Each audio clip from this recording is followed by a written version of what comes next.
Today I have a philosophical question. Which would you drink and which would you cook your food with?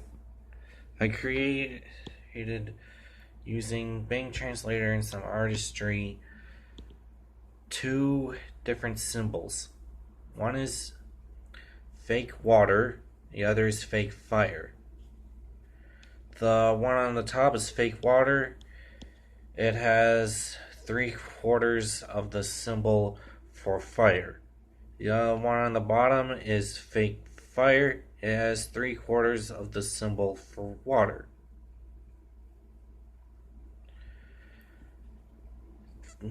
Make of it what you will. Okay? Feel free to leave your response in the comments. Goodbye.